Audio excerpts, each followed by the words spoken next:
Bien, capítulo 13 ICMP, el protocolo que nos brinda las herramientas de ping y tracer, básicamente es lo que más utilizamos, pero vamos a ver que eh, trae algunas herramientas más, inclusive vamos a ver las mejoras de ISMP versión 6. Como habíamos comentado la clase pasada, el resumen que hicimos de IP versión 6, em, que se basaba mucho en ISMP versión 6 para descubrir vecinos, comunicar router con host, router con vecinos.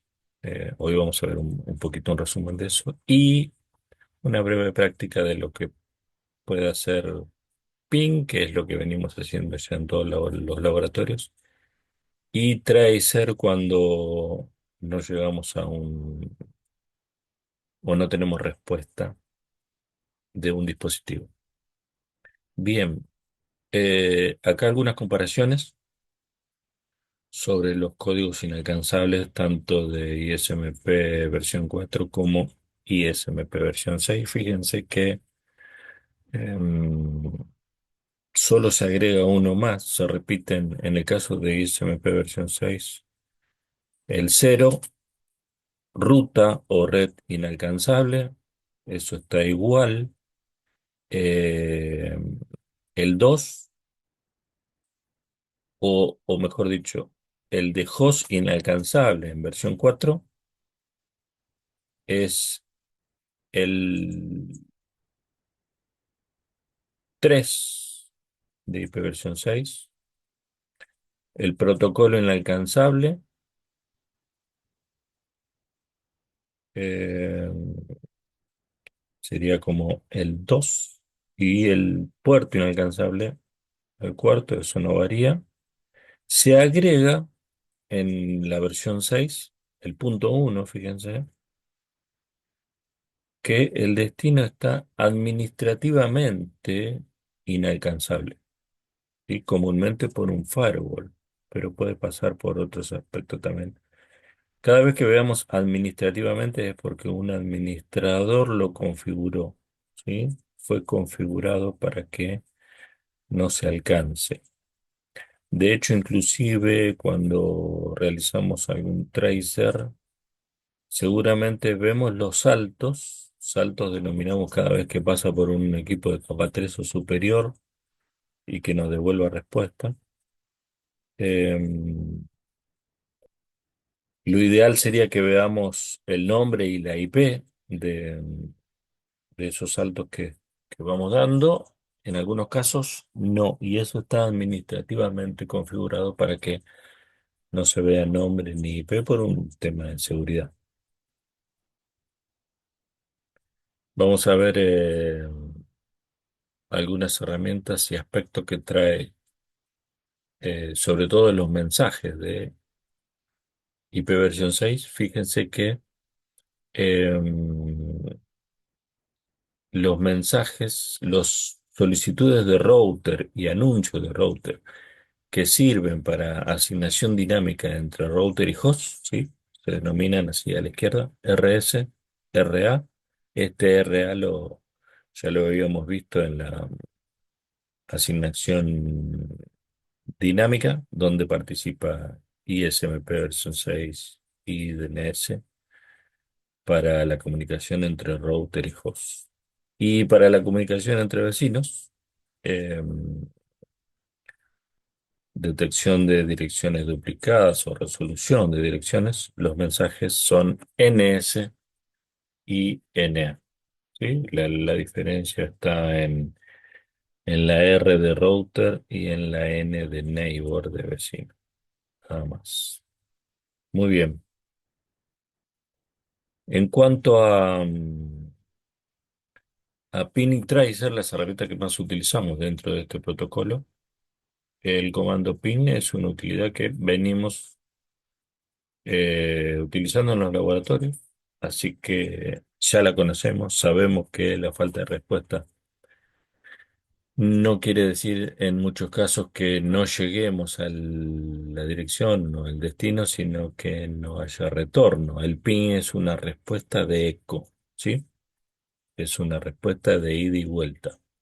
El tracer lo que hace, más allá de la respuesta de eco, es ir avanzando o no en cada equipo de cada patrazo superior que va cursando en el camino.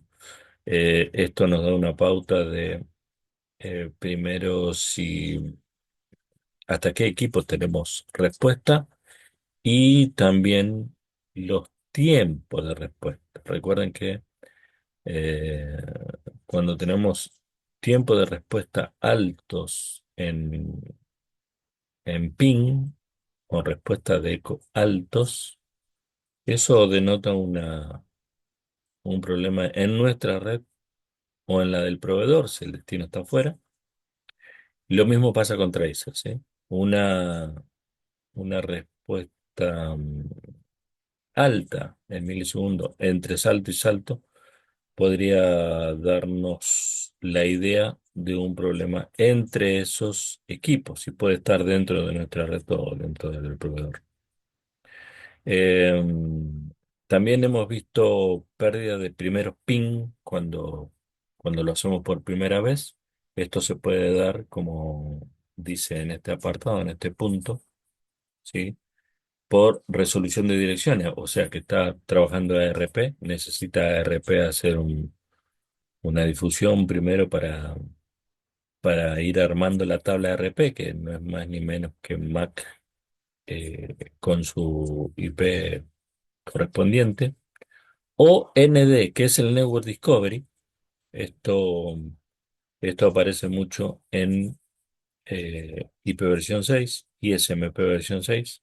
Ayuda a descubrir vecinos y también si los vecinos trabajan en IP versión 6 nativo puro o IP versión 4 para su correspondiente encapsulación.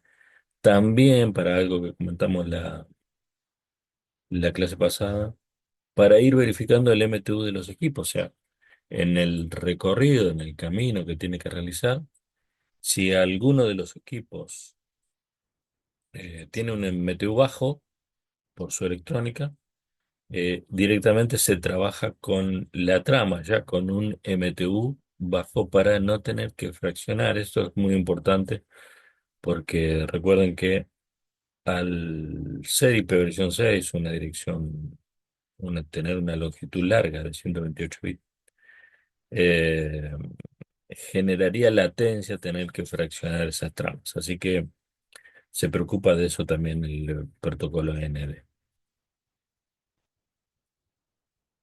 En cuanto al tracer, eh, fíjense que acá nos dice que el asterisco indica un paquete perdido o sin respuesta, pero, como les dije, también esto puede ser administrativamente configurado, o sea, por una cuestión de seguridad. eh, en las nubes públicas, en la red pública, seguramente algunos eh, saltos nos devuelvan asterisco, pero simplemente solamente por un tema de seguridad administrativa. Y cuando decimos administrativo es porque fue configurado por un administrador. Eh, en este campo, eh, los saltos no son infinitos, todo va a depender de dentro de qué protocolo estamos trabajando, ¿sí? Para IP versión 4 tiene un TTL, un Time to Live, un tiempo límite de vida. Cuando llega a cero, eso es decreciente. Cuando llega a cero, el paquete se descarta y en el caso de IP versión 6, ese campo lo reemplaza por límite de salto. Una vez que también es decreciente, una vez que llega a cero, eh, el, el, el paquete o la simulación de respuesta se descarta, perdón. Lo que podemos hacer es, PIN ya resolvimos muchas veces, vamos a ver Desde nuestra laptop de soporte vamos a primero llegar con eh, ping a estos servidores y luego le vamos a hacer un tracer que nos debería dar la misma cantidad de saltos por la ubicación que tenemos, ¿sí?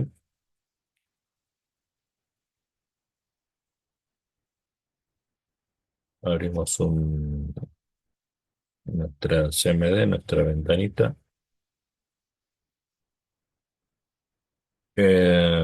Recordemos que nuestra laptop está en la VLAN 100 de sistemas y vamos a hacer pin al servidor de la web de Cisco,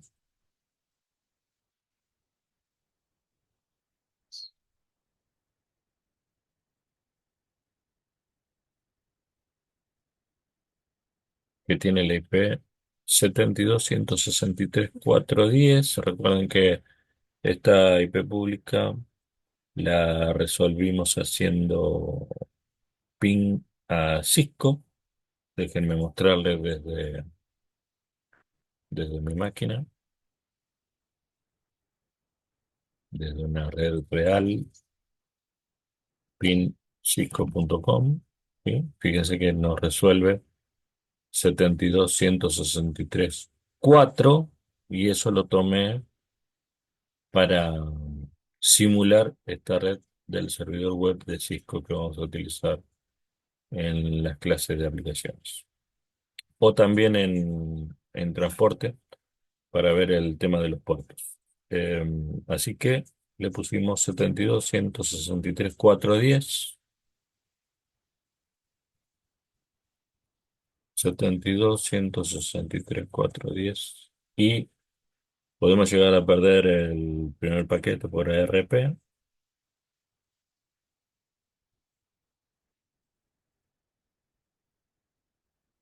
aunque el segundo, ahí está, y ya me resolvió el IP. Lo mismo vamos a hacer con el servidor TFTP, que es un servidor de transferencia de archivos que vamos a utilizar en las clases que vienen también.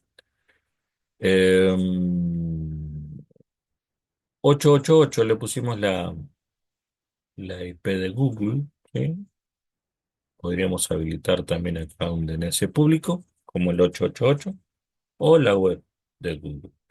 Pero vamos a aprovechar que trae la opción de un servidor de archivos, así que lo vamos a utilizar las clases siguientes con eso. Bien, hacemos ping a 888.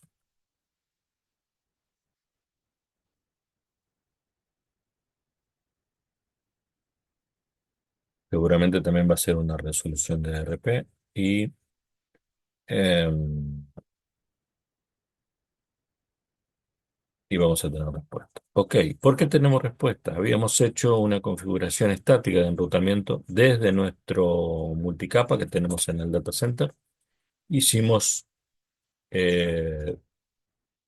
una ruta por default o dos rutas hacia cada servidor. Y el retorno, la vuelta, porque recuérdense que el PIN es una respuesta de eco. Si tenemos respuesta es porque hay retorno. Y lo mismo nos va a pasar con el tracer. Los saltos eh, en algún momento se van a cortar, ya sea porque llegaron a destino o porque no pueden avanzar y ya no tenemos respuesta de ese equipo. Así que vamos a ver, eh, vamos a simular cuáles son los errores que nos da. Este equipo tiene una ruta hacia todas las VLAN a través del multicapa y el otro equipo lo mismo. Vamos a probar primero la conexión exitosa y luego vamos a probar la falla. Vamos a hacer un tracer entonces a la web de Cisco 72.163.410. Fíjense que nos dice primero que el primer salto es hacia nuestra puerta de enlace en el núcleo multicapa, después a la 20.20.21, que es la IP que tenemos en el router de ISP2 y por último llega al servidor. ¿Sí? Tres saltos, tres equipos. Todo este camino que hizo acá es capa 2. Este es el primer equipo de capa 3, nuestra puerta de enlace, y hacia allí conoce el camino del servidor por el router ISP2. Ahora vamos a hacer lo mismo hacia el servidor TFTP o al equipo que tiene la 888. Lo mismo, desde la laptop hace un camino por capa 2 hacia nuestro núcleo, luego hacia el router ISP1 y finalmente al servidor porque ya lo tiene conectado. Vamos a quitar en este equipo la ruta que tenemos de retorno para que nos dé la falla. ¿Sí? Vamos a hacer enable Cisco 123 para poner un administrador. Vamos a ver la ruta de retorno que tiene. Fíjese, es esta.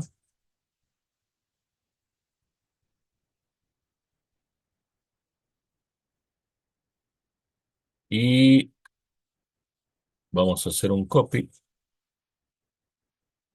Y en modo global le vamos a decir no. Recuerden que Cisco usa mucho la negación para borrar alguna configuración o deshabilitar algo, ¿sí? Mm, no, no IP, no enable, no switch port, no, no todo.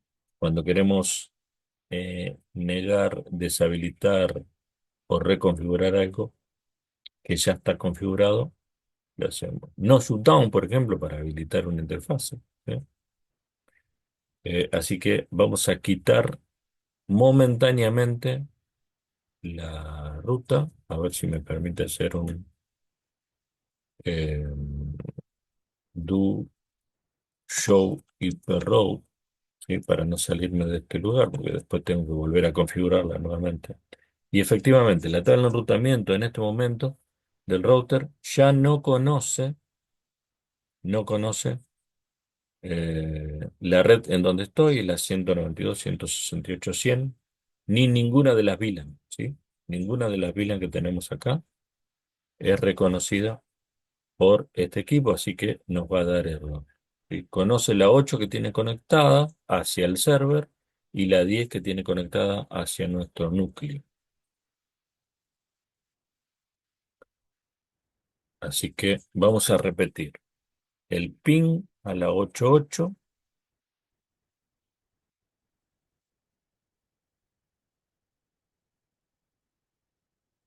nos da una respuesta de timeout, o sea,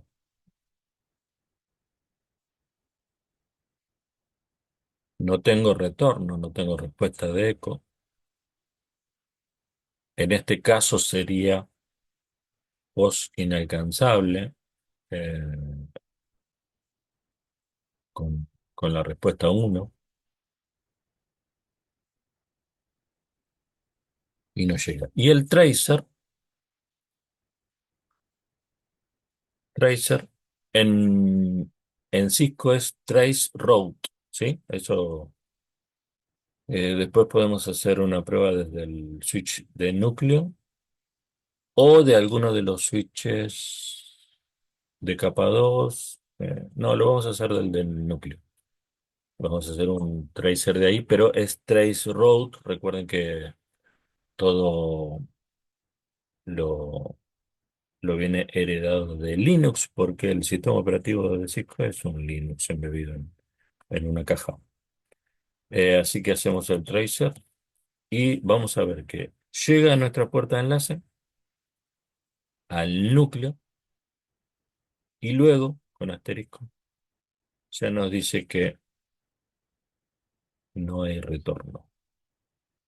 Cuando vemos esto, sabemos que a nuestra puerta de enlace llegamos bien, así que el problema no lo tenemos en la LAN, sino en una red externa. Si es nuestra, bueno, nos ocuparemos nosotros en este vínculo. entre el núcleo y el router ISP1, verificaremos qué pasa, y si es del proveedor, bueno, nos comunicaremos con el proveedor para decir, tengo, tengo un problema de enrutamiento de retorno, de vuelta hacia un server público, entonces le pedimos. Esto va a continuar hasta los 30 saltos, ¿sí? Salvo que lo cortemos nosotros. Bien, eh, vamos a activar nuevamente la ruta, el modo global. Esto lo hicimos en los laboratorios de enrutamiento. Y per-route, fíjense que le decimos que vaya a la 192.168. No importa el tercer octeto ni el cuarto, ¿sí? Con que empiece con 192.168. Esto lo hicimos para englobar todas estas VLAN en una sola línea. Si no, teníamos que haber puesto en el tercer octeto la 10, la 20, la 30, así, un montón de líneas. Pero si hacemos esto y con la máscara doble 255 y doble cero, ya le definimos todas estas VLAN, inclusive todas las redes que empiecen con 192.168. ¿A través de qué equipo? A través de nuestro núcleo 10.10.10.2, que es la IP que tenemos acá justamente en la giga 2.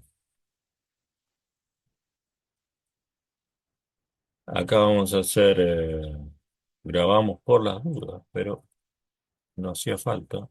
Show IP route para ver eh, la tabla de enrutamiento. Y ahora sí dice que a través de una ruta estática, manual, configurado por el administrador, sabe llegar a todas las redes que empiecen con 192.168, que es esta IP que tengo acá,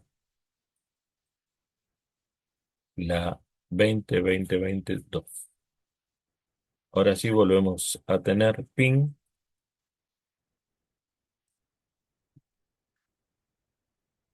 y tracer a ese servidor. Ya hicimos las comprobaciones necesarias y vamos a ver el tracer, pero desde nuestro núcleo.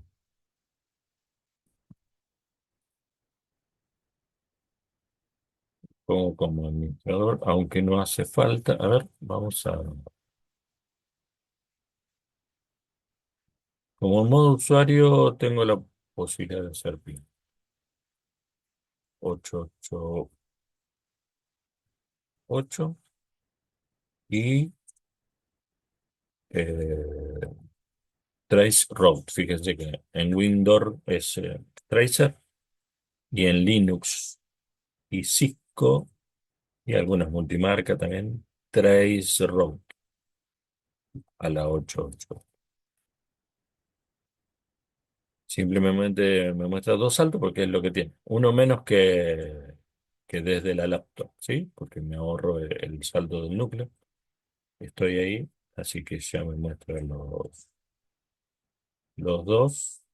Y lo mismo hacia el servidor de Cisco, que era 72.163.410. Y el traceroute también con dos saltos. Bien, con esto creo que ya estamos. Generamos el error, lo solucionamos y entendimos qué pasa cuando no tenemos, eh, no tenemos un- una respuesta de eco, sobre todo con PIN. Lo que podemos generar también es a la web de Cisco, es qué pasa cuando no podemos navegar, ¿sí? En este caso, nosotros definimos en el servidor web, en los DNS, definimos que cisco.com nos lleva al server, ¿sí? Si nosotros escribimos, hacemos ping a cisco.com, llegaríamos al server. Así que podemos hacer eso, ping cisco.com.